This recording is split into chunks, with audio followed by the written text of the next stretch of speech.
हाँ जी दोस्तों, क्या हाल है आपका? तो स्टॉक स्टोरीज के एपिसोड नंबर 14 में आपका स्वागत है। आज बेटा हम एक टॉपिक शुरू करने जा रहे हैं जिसे हम जानते हैं टेक्निकल एनालिसिस के नाम से। मतलब टेक्निकल एनालिसिस वर्ड आपने जरूर सुना है। स्टॉक मार्केट में कहा जाता है कि दो तरह के एनालिसिस किए जाते हैं स्टॉक्स को, इंडेक्स को समझने के लिए। एक तो होता है फंडामेंटल एनालिसिस, जो कंपनी स्पेसिफिक होता है, इकोनॉमी की बातें होती हैं और भी बातें होती है कि ये नहीं कि सिर्फ कंपनी देखें, इकोनॉमी के हालात क्या हैं, कॉम्पिटिटिव एडवांटेज कैसी है, आर-एन-डी क्या हो रही है, फिर फाइनेंशियल्स देखेंगे जिसमें हम ईपीएस की बात करेंगे, पीई की बात करेंगे, डेट बर्डन की, वो सब फंडामेंटल्स में जाता है। वो भी करेंगे इस सीरीज के अंदर, जो आपका इंटरेस्ट ऐसे ही बना रहा। पर पहले मैं ला रहा हूँ टेक्निकल एनालिसिस। इसकी एक वजह है, हम में से कई लोग बिना कुछ तैयारी किए पैसा लगाना शुरू कर देते हैं और फिर वो बहुत बुरी तरह से पिटते हैं और पैसा गवा देते हैं और मार्केट से नाराज हो जाते हैं। तो मुझे पता है तुम्हारा अभी थोड़ा ना जोश ज़्यादा बना हुआ है, तो क्या पता आप पैसे लगाने शुरू कर भी दिए हों। तो टेक्निकल थोड़ा पहले सीख लो, प्राइस मूवमेंट्स को समझो, फिर और मज़ा आएगा। अब बात शुरू करते हैं कि टेक्निकल एनालिसिस होता क्या है। सर देखिए, टेक्निकल एनालिसिस बेसिकली डील करता है इससे कि भाई जो शेयर की प्राइस मूवमेंट है वो आगे हमें इंडिकेशंस देती है कि यहाँ बाइंग करनी है या सेलिंग करनी है।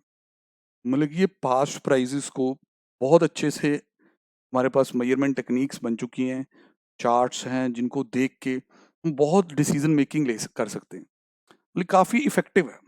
जैसे मैं थोड़ा सा ना आपको इंटरेस्टिंग बनाने के लिए पहले ये दिखा दूं कि हाँ जी, ऐसी चीज़ें तो सर हमने देख रखी हैं।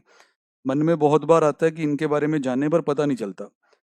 जैसे कई बार आपने ऐसे चार्ट्स वगैरह देखे होंगे, देख रहे हो, ऐसी लाइनें बनी हुई देखी होंगी। फिर ऐसे बार चार्ट्स भी देखे होंगे, जो ये आ रहा है, ये रहा। देन उसके बाद कैंडल स्टिक्स भी देखी होंगी। ये सारे एक ही काम कर रहे हैं, प्राइस मूवमेंट से हमें ना हिंट दे रहे हैं कि आगे बाइंग होगी या सेलिंग होगी, स्टॉक अप ट्रेंड में जाएगा या डाउन ट्रेंड में चला गया। ये सब चीज़ है। अब टेक्निकल एनालिसिस का प्रेमाइस क्या है कि ये मान के चलता है कि जो हिस्ट्री है इट विल रिपीट इटसेल्फ। मतलब जो पहले हुआ वो दोबारा भी होगा। तो हम पुराना प्राइस मूवमेंट देख के अंदाज़ा लगा लेते हैं कि ये स्टॉक का अब ये रेजिस्टेंस आ गया है या सपोर्ट आ गया है। इस तरह की बातें यहाँ होती हैं। थोड़ा सा पहले इसको हम पढ़ते हैं कि क्या कहते हैं। देखो क्या कहता है, technical analysis can be defined as a art and science. Art भी है और साइंस भी है, ध्यान से। Of forecasting the future price based on the examination of past price movement. कहता है ये कला है जिसके अंदर आप पहली जो प्राइस मूवमेंट्स आई हुई है, मतलब पास्ट में जो मूवमेंट आई है प्राइस, उसके बेस पे, उस मूवमेंट के बेस पे फ्यूचर प्रिडिक्ट करते हो कि अब आगे क्या होगा। Technical analysis is not astrology for predicting price.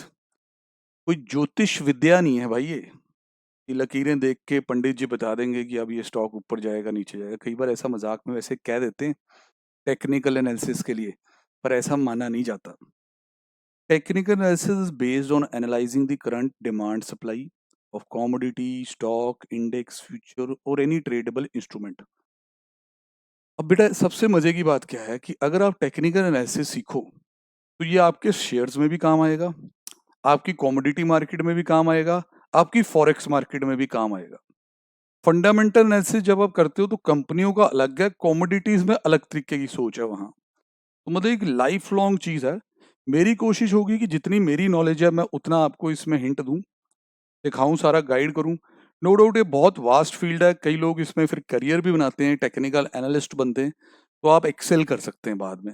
हमारा मकसद सीरीज के थ्रू, आपको पहले ही पता है कि आपको एक रास्ता दिखाना है, उस पर कैपिटलाइज आपने खुद ही करना है। अब वो आगे क्या कहता है सुने।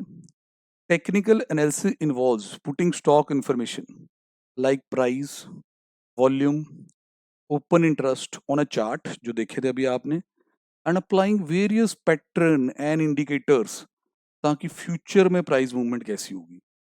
मतलब कि एक चार्ट पे हम शेयर के प्राइसेस को पुट कर देंगे, जैसे कि ऐसा कुछ अगर हम अपने हिसाब से बनाए, जैसे इधर आ गया प्राइस लेवल, इधर आ गया टाइम।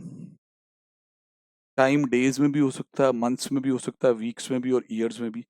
और ऐसे कुछ पैटर्न बनने शुरू हो जाएंगे कि ये ऊपर गया, फिर नीचे आया, फिर यहाँ तक गया, फिर नीचे काफ़ी चला गया, फिर यहाँ आया, फिर ये इस तरह की चीज़ें बननी शुरू हो जाएँगी। ऐसे चार्ट्स हम समझेंगे सारे कि ये क्या कहते हैं। और सुनते हैं बेटा? देखो आगे कहता है time frame in which the technical analysis applied may range from intraday, chart intraday का भी हो जाता है, इतने छोटे टाइम फ्रेम का भी है, 1 मिनट का, 5 मिनट का, 10 minute, 15 minute, 30 minute, daily, weekly, monthly and to many years, इस तरीके से। अब टेक्निकल एनालिसिस की जो अजम्पशंस हैं वो सारी हमने यहाँ रखी हैं ताकि बंदा इनको पहले समझे, फिर इन चार्ट्स की इंपॉर्टेंस होगी। पहली वीडियो थोड़ी इंट्रोडक्टरी है, हमने समझना है कि टेक्निकल एनालिसिस है क्या। इसको थोड़ा और इंटरेस्टिंग बनाने के लिए एक एग्जांपल ले लेते हैं, क्योंकि टेक्निकल एनालिसिस में बेसिकली तो यही समझाया जाएगा कि आप पिछली जो प्राइस रहे हैं उनके बेस पे जज करते हैं कि आपको कहाँ खरीदना चाहिए या किस लेवल पे आप स्टॉक को जाना चाहिए। ऐसा बेटा स्टॉक मार्केट में तो होता ही है और वैसे भी होता है। अब आपको कि सर वैसे भी में क्या मतलब है? सर मेरे हिसाब से आप मम्मी पापा के साथ किसी दिन सब्जी मंडी चले जाएं, आपको टेक्निकल एनालिसिस के काफ़ी एग्जांपल वहाँ मिल जाने हैं। अब बच्चे सोच रहे होंगे सर अब आप ये कैसी बात शुरू कर रहे हो, सब्जी मंडी में टेक्निकल एनालिसिस? बेटा बिल्कुल होता है। पेरेंट्स के साथ कभी वो सब्जी मंडी जाओ, होलसेल मार्केट जाओ जिस तरह, तो वो लोग क्या करते हैं मैं काफ़ी बार गया हूँ, थैले बहुत उठाए हैं पापा के साथ। तो पहले तो पूरी मंडी घूमते हैं, मतलब जहाँ से स्टार्ट होती है ना, एंड तक जाते हैं, बिल्कुल एंड तक। अब मान लो उनको प्याज लेने हैं, तो सबसे पहले वाले भाई से पूछेंगे, ओपन, प्राइस ओपन होएगा ना यहाँ, क्या भाई क्या कोट करता है भाई? वो कहता है 50 रुपए किलो। कभी नहीं लेंगे उससे, कभी भी सवाल ही नहीं पैदा होता, क्योंकि अभी उनके दिमाग में आ रहा है कि पिछले हफ्ते जब आए थे तो 40 रुपए लेके गए थे, तो उसकी क्वालिटी इससे भी अच्छी थी, आज तो मार्केट थोड़ी तेज ही खुली है। फिर घूमते जाएंगे, आप कई बार कहने लगे पापा आप खरीद लो, रुक जा रुक जा, फिर आगे जाएंगे 60 रुपए, फिर उसे सुनाएंगे वो पीछे तो 50 रुपए दे रहा है, तेरे से बेटर है उसके, तू 60 मंगी जाना। फिर और आगे जाएंगे, कोई 45 वाला आ जाएगा, उम्मीद जागेगी उनकी कि पिछला प्राइस वापस आने वाला है। और आगे जाएंगे, 40 वाला आ गया, फिर उसे कहेंगे यार ये तो खराब है, मतलब कि इतने अच्छे नहीं है। मतलब ये वो क्या कर रहे होते हैं, अब उन्हें तो ये पता नहीं कि वो टेक्निकल एनालिसिस कर रहे हैं। शेयर की भाषा में टेक्निकल एनालिसिस ही चल रहा है, आपके दिमाग में पिछला प्राइस भी है, आप करंट के प्राइस भी देख रहे हो कि ये इतने पे बताया पहले, फिर हाई इतना गया, लो इतना गया। हो सकता है बाद में और घूम फिर के जब बच्चा पूरा तंग हो चुका है आपका कि पापा अब घर भी जाना है, इन दी एंड आप प्याज 52 रुपीज पर केजी लेके आ गए या 55 रुपीज पर केजी लेके आ गए। तो ये ह्यूमन बिहेवियर है, साइकोलॉजी है मार्केट की जो आपको समझनी है, कि हमारे दिमाग में हमेशा ये होता है कि यार पहले इतने पे मिला था, फिर हम प्राइस देखते हैं क्या चल रहे हैं। अब इसी चीज को शेयर मार्केट में बड़े प्रोफेशनल तरीके से चार्ट्स वगैरह पे पुट कर दिया जाता है, जो हमें हेल्प करता है कि भैया यहाँ स्ट्रेटेजी आगे क्या होगी, यहाँ से ये ऊपर जाएगा या नीचे जाएगा। बेटा बाकी मैं बता दूं, मैं बेसिक्स तो इसके सारे कवर करा दूंगा, कई स्ट्रेटेजीज भी डिस्कस करा दूंगा, पर अगर आपने इसमें अपना टाइम और जान लगा दिया ना, ये सारा टाइम आपने दिमाग जो लॉकडाउन में बैठा है इसमें लगा दिया, तो बेटा लाइफ लॉन्ग चीज आपकी बन जानी है इसी लॉकडाउन के अंदर। बहुत ज्यादा लिटरेचर फ्री में ही अवेलेबल है इधर और इन डेप्थ जाने के लिए। आओ बेटा फिर पढ़ें, क्या कह रही है किताब आपकी। हम्म जिस तरह वो कहता है कि अजम्पशंस इन टेक्निकल एनालिसिस, मैंने आपके दिमाग में एक छोटा सा एग्जांपल डाला कि ये हमारी नॉर्मल ह्यूमन बिहेवियर है कि हम पिछले प्राइस क्या थे, फिर अब प्राइस क्या क्या आ रहे हैं, उससे थोड़ा बहुत इंडिकेशंस लेते हैं कि हमें वेदर बाय करना चाहिए या नहीं करना चाहिए। अब टेक्निकल एनालिसिस वाले क्या कहते हैं सुने, unlike fundamental analysis technical analysis do not care whether the stock is undervalued और ओवरवैल्यूड। स्टॉक अंडरवैल्यूड ओवरवैल्यूड ऐसी भाषा यूज करते हैं फंडामेंटल वाले, कहते हैं टेक्निकल बंदे ये नहीं देखते। In fact the only thing that matter stock past trading data, price और वॉल्यूम। कहते हैं पास्ट डाटा देखते हैं कि क्या क्या रेट थे और उन रेट पे वॉल्यूम कितना था, मतलब कितनी क्वांटिटी शेयर की खरीदी बेची जा रही थी। What information this data can provide about the future price movement, मतलब पिछले प्राइस और वॉल्यूम को देख के वो इंफॉर्मेशन निकालने की कोशिश करते हैं कि अब आगे क्या होगा। अब जैसे मान लो कोई टेक्निकल एनालिस्ट इस तरह का एक चार्ट देख रहा है कि जहाँ शेयर ऐसे गया, फिर यहाँ आया, फिर ऐसे गया, फिर यहाँ आया, अब शेयर यहाँ को है, तो वो देखेगा कि भाई ये यहाँ ना, यहाँ पे नीचे जाता है, फिर उसके बाद ऊपर भी आ सकता है, वो ऐसी चीजें देखेगा। इस तरीके से वो देखेगा, इन सब के नाम है प्रॉपर, ठीक है जी। तो वो सपोर्ट लेवल, रेजिस्टेंस लेवल के आसपास जैसे यहाँ आएगा तो फिर वो कहेगा देखिए जी यहाँ ये अपनी जो रेजिस्टेंस है उसे पार कर चुका है, शायद ये अप ट्रेंड कंटिन्यू रहे, ठीक है। इस तरह की बातें, ये सब चीजें करते हैं टेक्निकल एनालिस्ट। और पढ़ते हैं जी। अब वो कहता है जी कुछ assumptions हैं हमारी टेक्निकल एनालिसिस में, वो आप जरूर जान लें इसमें और इन डेप्थ जाने से पहले। पहली चीज, मार्केट, ये assumptions ना बेटा जो डाउ थ्योरी है उसमें से उठाई गई है। डाउ थ्योरी, डाउ नेचुरल वेरी फेमस पर्सनालिटी, उसी के नाम पे अमेरिका का इंडेक्स भी है डाउ जोन्स। तो उनके बारे में तो हम पूरा पढ़ेंगे ही पढ़ेंगे, उनकी पूरी थ्योरी भी पढ़ाई जाएगी टेक्निकल एनालिसिस के अंदर, ये लंबी सीरीज चलने वाली है। अब कुछ assumptions जो हैं वो डाउ थ्योरीज में से ही हैं टेक्निकल की। देखें जी क्या assumptions हैं ये। Market discount everything. Sir discount का मतलब है सस्ता करना नहीं होता, डिस्काउंट का मतलब होता है टेकन इनटू अकाउंट। अब जिस तरह कई बार टीवी शो सुनो आप, आज के टाइम पे एनालिस्ट बैठे होते हैं वो कहते हैं देखिए जी निफ्टी हमारा 12,000 पे चल रहा था, तो अब ये 9,000 पे आ गया है, तो 7500 तक भी चला गया था, नीचे काफी चला गया था। तो कई एनालिस्ट का ये व्यू है कि अब यहाँ से मार्केट हौली हौली कम्युलेशन फेज में जा रहा है, तो ऊपर ही बढ़ेगा। तो उनसे वो एंकर पूछता है कि भाई कोविड वगैरह नहीं, देखिए जी वो मार्केट ने वो चीज डिस्काउंट कर ली है, मार्केट ने वो चीज कंसिडर कर ली है, तभी ये 9,000 पे आ गई है। मतलब कि 12,000 से 9,000 वाला लेवल ही उनको लगता है कि दिस टेक्स इनटू अकाउंट कि कोविड फैला हुआ है, अब मार्केट और नहीं टूटेगी, ऊपर ही जाएगी। ये उनका अपना व्यू है बेटा, हमारा बिल्कुल नहीं है। हम अपना डिस्क्लेमर यहाँ दोबारा लगा दें, हम अभी ऐसे नहीं सोचते, हमारे अकॉर्डिंग कुछ और है, आगे आगे बात करेंगे। Technical analyst believe current price fully reflect all possible material information which could affect the price. मतलब कि अगर आपका मान लीजिए रिलायंस का शेयर कोविड के चलते आपको मिल रहा है 1600 के लेवल के बजाय 1100, तो इस 1100 के प्राइस में वो सारा कोविड की टेंशन ये वो सब इनकॉर्पोरेटेड है। अब कहते हैं मार्केट प्राइस, ध्यान से पढ़ेंगे, market price reflect the sum knowledge of all participant including all trader, investor, manager, buy side, sell side analyst, market strategies, technical analyst, fundamental and many other. कहता है जो मार्केट प्राइस होता है ना उसमें सारे जो पार्टिसिपेंट्स हैं उसकी नॉलेज इनकॉर्पोरेटेड है। बोले यार ये मार्केट जो है वो कैसे चलती है, law of demand supply mainly. अब खरीद बेच वालों की समझ से जो प्राइस बना हुआ है तो उसमें सारे फैक्टर ऑलरेडी जा चुके हैं। It would be folly to disagree with the price set by such an impressive array of people with impeccable credentials. कहता है ये एक गलत सोच होगी इस प्राइस से डिसएग्री करना, क्योंकि ये सारे ही बहुत ही नॉलेज वाले बंदे हैं। तो पहली assumption हमारी ये है कि जो भी रेट चल रहा है उसमें सारी जड़ी चीजें वो इनकॉर्पोरेटेड है। Technical analysis looks at the price and what it has done in the past and assume it will perform similarly in future under similar condition. मतलब जैसे मैंने यहाँ एक छोटा सा चार्ट बनाया था कि वो कहते हैं जी नीचे आया तो वहां से ऊपर गया, तो हो सकता है यहाँ भी अब अगर इस लेवल पे आ गया, सपोर्ट आ गई है यदि, तो यहाँ से ऊपर जाएगा, ऐसा ये लोग सोचते हैं। और बहुत ज्यादा बार ये सच भी हो जाता है। Technical analysis look at the price and assume that it will perform in the same way as done in the past under similar circumstances in future।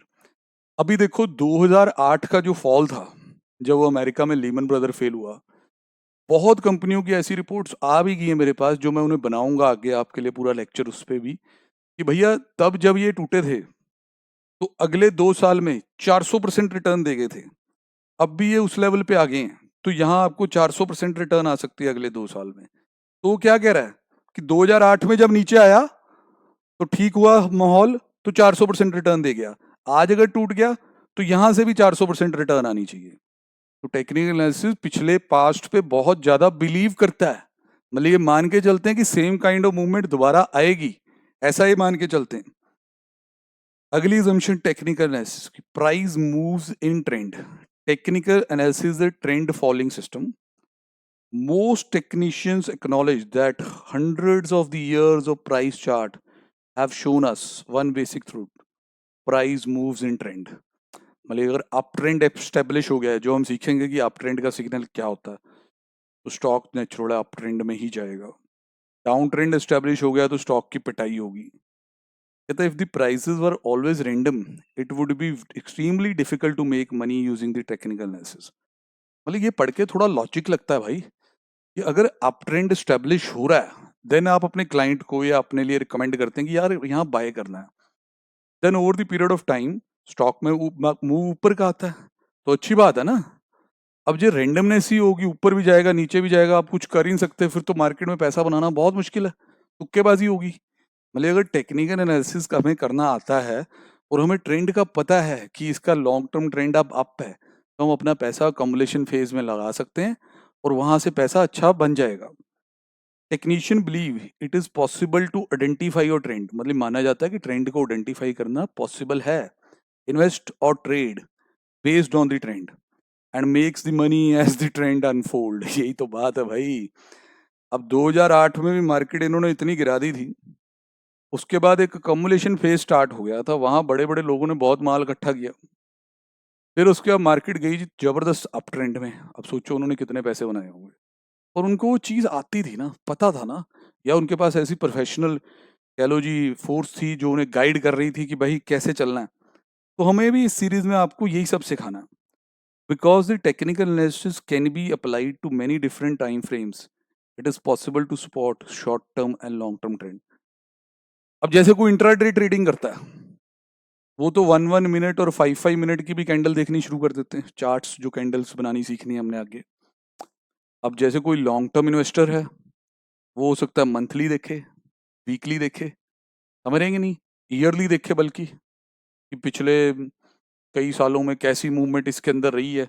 2008 जब आया तो कैसे नीचे गया शेयर, फिर कैसे अपराइज हुआ, वैसे वाले अगर उसे लगे कि पैटर्न दोबारा बन रहे हैं तो मौका जबरदस्त बाइंग का है। History tend to repeat itself. अगली assumption कि जो पहले हुआ वो दोबारा होगा। दोबारा एक बार बेटा जी बोल देना, लिख देना जरा। मतलब टेक्निकल एनालिसिस की सबसे सॉलिड assumption तो ये है कि जैसा पहले हुआ वैसा फिर दोबारा होगा, जैसे पहले हुआ वैसा फिर दोबारा होगा। People have been using charts and the patterns for several decades to demonstrate the pattern in the price movement that often repeat themselves. मैं एक strong reason भी देता हूँ। टेक्निकल एनालिसिस लोग यूज इतना ज्यादा करते हैं ना, अब जो पैटर्न देखने वाला उसे लग रहा है कि यहाँ बाइंग आनी है, तो ये सिर्फ तुम्हें थोड़ा ना पता चल रहा है, पता नहीं कितने और लोगों को पता चल रहा है। अगर वो सारे इसमें बिलीव करते हैं कि यहाँ बाइंग आनी है, तो वो खुद भी और अपने क्लाइंटों को भी कहेंगे खरीद लो। अब ये खरीदेंगे तो ऊपर ही जाएगा। फिर अगर कुछ पैटर्न ऐसा बनता है विच इंडिकेट्स कि लास्ट टाइम जब यहाँ गया था उसके बाद फॉल आ गया था, तो आप कहेंगे जी यहाँ प्रॉफिट बुकिंग कर ली जाए, बेचने की सलाह है, फिर हिस्ट्री अपने आप ही रिपीट होगी। बोलो, ये समझ रहे हो? दोबारा पढ़ें। People have been using charts and pattern for several decades to demonstrate the pattern in price movement, जो अपने आप को रिपीट करती है। The repetitive nature of price movement is attributed to market psychology. In other words, market participants tend to provide a consistent reaction to similar market situation over the time. यही मैं कह रहा था आपको कि जब बहुत ज्यादा लोग इसमें बिलीव करेंगे और उन्हें पता होगा कि यहाँ से बाइंग बनती है, तो वो सारे बाइंग पे लग जाएंगे, तो उस लेवल से दोबारा बाइंग आएगी। समझे कि नहीं? और फिर जब बहुत ज्यादा लोग फिर से बिलीव करेंगे कि यहाँ से मार्केट नीचे जाएगी, सब सेलिंग पे लग जाएंगे तो मार्केट डेफिनेटली नीचे जाएगी। भैया इंट्राडे ट्रेडिंग और शॉर्ट टर्म के लिए तो टेक्निकल्स बहुत ज्यादा जरूरी है। मैं लॉन्ग टर्म में भी इसे मना नहीं करता, पर इंट्राडे और शॉर्ट टर्म में तो बिना इसके आप लप्पेबाज हो। जैसे क्रिकेट में होता है ना लप्पे लगाने वाले, जो चार्ट्स नहीं देख के कर रहा है इंट्राडे, वो लप्पेबाज है भाई, वो पैसे गवाएगा। Technical analysis use the chart pattern to analyse the movements and understand the trends. अब थोड़ा सा ऐसा कुछ बनाते हैं, मैं थोड़ी और बात होनी चाहिए ना एक्चुअल चार्ट्स पे जाने से पहले। जैसे मान लो जी एक स्टॉक है, ये 500 का लेवल है, 500 पे जाता, नीचे आ जाता थोड़ा, फिर उसके बाद दोबारा ऊपर जाता, फिर 500 है। अब ये ना करें कि सर बिल्कुल 500 ही लिखी जाए, थोड़ा बहुत तो वेरिएशन होगा, मतलब थोड़ा बहुत एडजस्टमेंट तो आपको सहना पड़ेगा। 520, फिर थोड़ा नीचे आ गया 515। मतलब कि ये चार्ट कुछ ऐसा दिखा रहा है कि भाई ये शेयर जड़ा है, अब ये ऐसे ऐसे सीधी लाइनें नहीं जाती, कई बार ये लाइनें ऐसी भी होती हैं, जैसे ऐसे थोड़ा नीचे फिर ऐसे फिर, ठीक है, वो हम एक्चुअल चार्ट्स में देखेंगे तो सिर्फ वैसे समझाने के लिए। जैसे दिखाया जा रहा है कि जब 500 के लेवल पे आता है या उसके आसपास आता है तो थोड़ी रेजिस्टेंस बनती है, नीचे आता है। फिर 520 पे गया तो फिर नीचे आ गया, 515 पे गया फिर नीचे। मैं क्यों ये बात छिड़ी, क्योंकि कई बार बच्चा सोचता है कि सर ऐसे तो फिर शेयर ऊपर ही नहीं बढ़ेगा कभी भी। नहीं नहीं बेटा, ऐसा नहीं है। टेक्निकल एनालिसिस का मतलब ये नहीं है कि आपको बिल्कुल पक्का ही समझ आ गया है।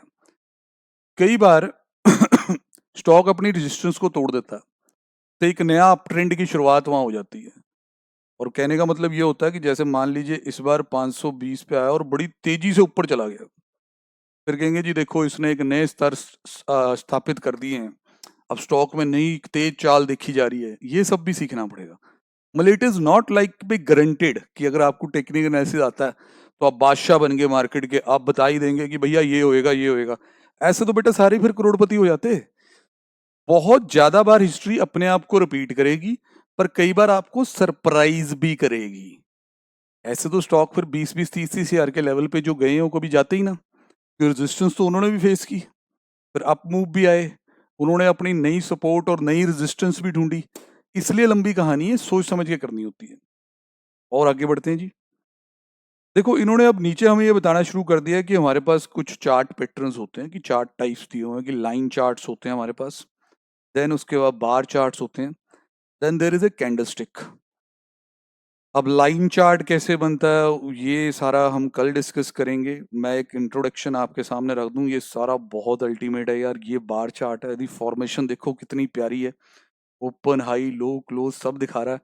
ऐसा इतना प्यारा सा चार्ट बनेगा, देख रहे हैं कि नहीं, तो नेचुरल है। उसके बाद कैंडल स्टिक का कैंडल देखो कितनी प्यारी है। कई नालायक पार्टियां ऐसी भी है कि मोमबत्ती दोनों तरफ से जगाई जा सकती है ये, क्योंकि इधर भी है और इधर भी है। नहीं नहीं ऐसा कुछ नहीं, कई बार बताएंगे कि क्या कहानी है। कैंडल चार्ट तो बेटा जी वर्ल्ड वाइड बहुत ही पॉपुलर है और बहुत ही सुंदर दिखाई देते हैं ये, और पैसे भी अति सुंदर बन सकते हैं अगर आपको ये चलाने आते हो कि कैसे चलने हैं। तो अगली वीडियो में हम इसकी बात करने वाले हैं। कैंडल्स में हम काफ़ी आगे तक जाएंगे, बड़ी स्ट्रेटजीज मैं आपको बताऊंगा, फिर आप उसको अपने आप अपने एंड पे और एक्सप्लोर करेंगे और तगड़े हो जाएंगे। ठीक है जी बेटा जी, नेक्स्ट वीडियो में मिलते हैं।